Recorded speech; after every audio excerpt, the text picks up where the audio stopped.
Eating animals, the consequences of factory farming, and the harmful effects it has on animals. Just eat it, a food waste story, consequences of that, and how we can fix it. Eating Animals was produced by Christopher Quinn, directed by Christopher Quinn, and also produced by Jonathan Safran Foer and Natalie Portman. It was based on a book by Jonathan Safran Foer and premiered in 2017. Eating Animals spoke about two different individuals to start with, Frank Reese and Cecile Steele. Frank Reese was the owner of Good Shepherd Poultry Ranch, and he spoke about the American Standard of Protection. The standard speaks about comparing what the standard normal-looking chicken looks like versus what small farmers and factory farmers' chickens look like. It also talks about getting back to how farming used to be and how farmers used to help each other out.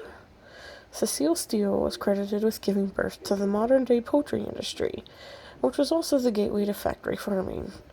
In the early 1900s, she received 500 chickens instead of the 50 she had ordered.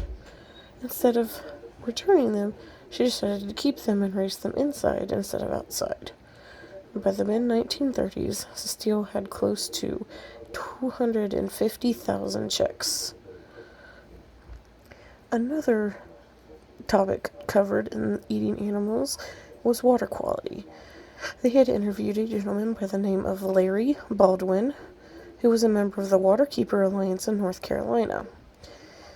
He spoke about concentrated animal feeding operations, or CAFO. Around a 3-mile-long creek in Dublin County, North Carolina, there are close to 31 CAFOs. Baldwin started to test the water quality because he started to find a ton of dead fish in the creek that he was fishing in. Testing revealed near each CAFO there was pink or hog lagoons. These lagoons were bodies of water where the hog urine and bowel movements were running into.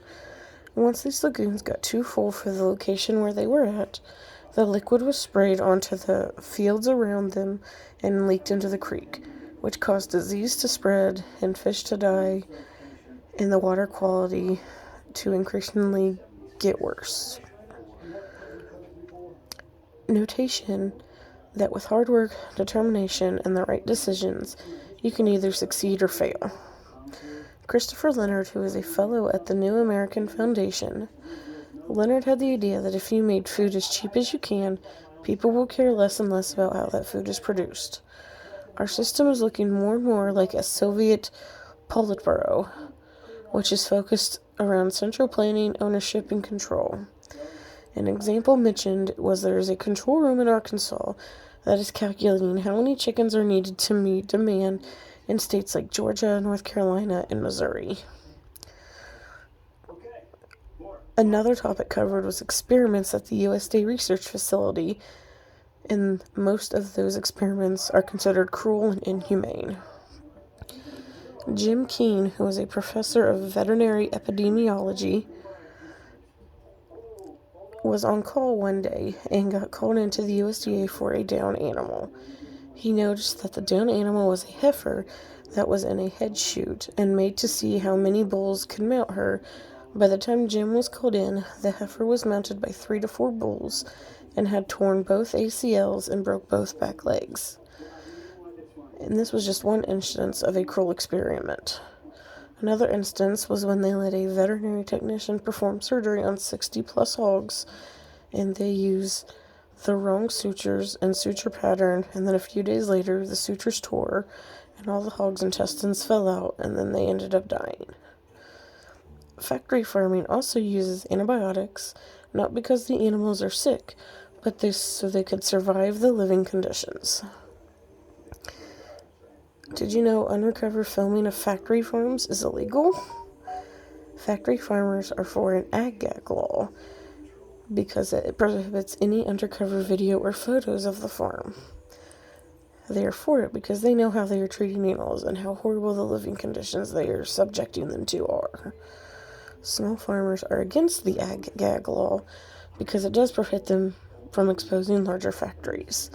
The first ag-gag law was passed in 1990, and there on out they are considered to be anti-whistleblowers. A whistleblower is someone who exposes a company for fraud, corruption, and abuse. The second movie reviewed was Just Eat It, a food waste story, directed by Grant Baldwin and produced by Jenny Restemeyer. Premiered in 2014. Perfection within food waste. News articles will say humans are wasting up to 40% of the food provided to them.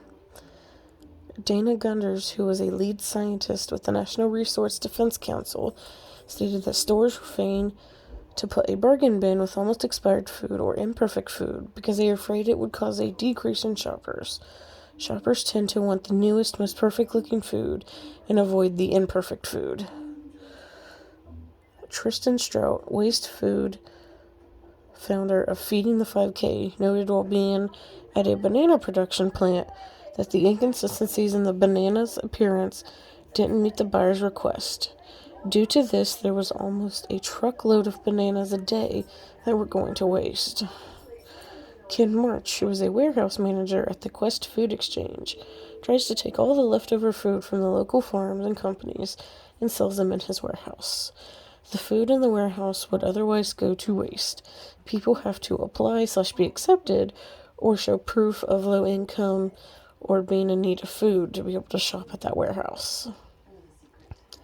The mindset within food waste. The last time we were asked not to waste food was during World War II. People have the mindset that we need to have larger portion sizes, but in the end we don't end up using all the food that's in our carts or eating everything that's on our plates. The ideology of running out of food makes us order/cook more food than needed, which makes people think that running out of food is embarrassing. The consequences of the food waste. The more food waste we have, the more we are wasting energy. An example noted was, say we waste 2/3 of a supply of beef. We are also wasting the water and food that it took to take care of the cattle while he was still alive. And once food goes to a landfill and rots, it can produce methane gas. This is considered a greenhouse gas that is even more potent than carbon dioxide. Recovery from food waste. Some farmers allowed people to shop on the farm and pick food that was considered unsellable to companies. These people then could use food themselves to donate to a local shelter. Close to 60% of people prematurely throw out food because they don't understand the dates on products. Sell-by dates are meant to be communication between the manufacturer and the store. It means that if this product is sold by this date, the consumer would still have shelf life with the product. Use-by dates start to indicate quality over safety of products. The way food should be used is feeding humans, feeding animals, using it for energy, and then if all else fails, go to a landfill. Changing how much food we do waste. People should try to use their freezer more. Most food has a freezer storage date and is good for weeks or even months, depending on the food.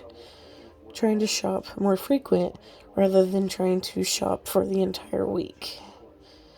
Don't impulse shop. Don't shop while you're hungry, and try to only buy what you need. Trying an eat first bin in the fridge. This is a bin where you could put items such as half-used onions, partially used bunch of broccoli, or any item that needs to be used almost immediately before it goes to waste. The challenge within this movie was Grant and Jenny tried to only eat foods that would have originally gone to waste.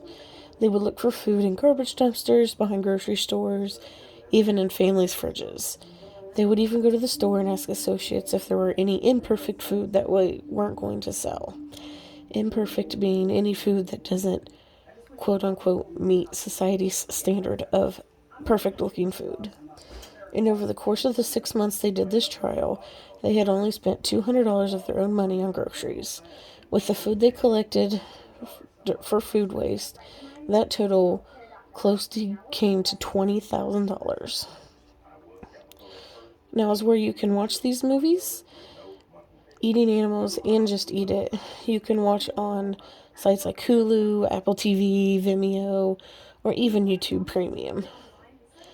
Thank you for listening to my video, and if you have any questions, please feel free to watch those movies and let me know what you think.